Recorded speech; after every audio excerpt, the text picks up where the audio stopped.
আমি বিএনপির প্রোগ্রামটা বন্ধ করে দিচ্ছি কেন? আমি বুঝতেছি না কেন? আমি বুঝতে মানুষের না বুঝতে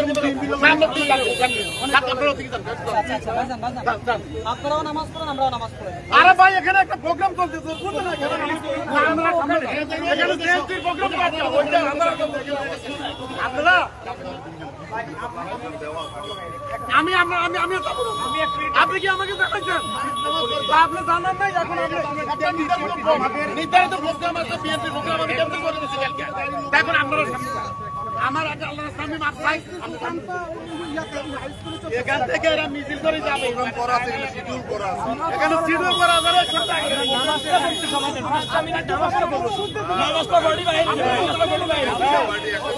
আপনি এখানে কথা বলছেন কেন?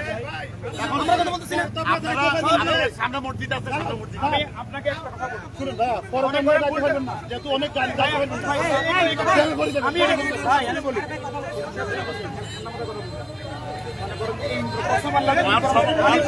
আমি কথাটা আপনি আমাকে জানাইছেন না, আপনার ইনফরমেশন আপনি জানাতে দরকার না। আপনি আমাকে জানাইতেন যে আমাদের প্রোগ্রাম। আমার একটা অনুরোধ শুনেন, অনুরোধ শুনবেন।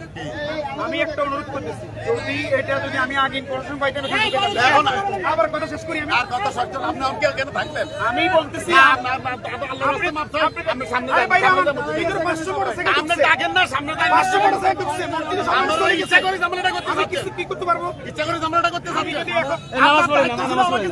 আমাকে তো জানেন না আপনারা। আমি মনে করতেছি নির্ধারিত একটা প্রোগ্রাম চলতেছে। আপনারা এখন কেন? এখানে প্রোগ্রাম চলে না, এখানে কোনো প্রোগ্রাম চলে না। আরে বাবারে দেশটির প্রোগ্রাম এখান থেকে এরা মিছিল করে কি করে যাবে? আর আপনি যদি আমার তো বেশি জানেন তাহলে তো এখানে তো নেতা করেন আমি তো কথা বলছি নেতা করেন এই কথা আপনারা আপনারা আপনারা বলতেন না জানেন তো আমরা সামনে যাব নামাজটা হয়ে গেছে। আমরা সামনে যাব নামাজটা পড়ি। আমরা সামনে যাই নামাজটা পড়ি। আমি যদি এখন আমি এখান থেকে বের করতে যাই তাও আমার আধা ঘন্টা লাগবে। আপনারা কিন্তু আমাকে যদি এখন 10 মিনিট সময় দেন আপনি তো ওদের নামাজ কোনটা করবেন এখন? আপনি সরি কোন আমি সরি কোন আমি কিছু সামনে যাই নামাজ পড়ি। আমার গাড়ি করে দেখেন, সব গাড়ি আপনি বলেন না সবাই সব মসজিদে চলে গেছে। এখানে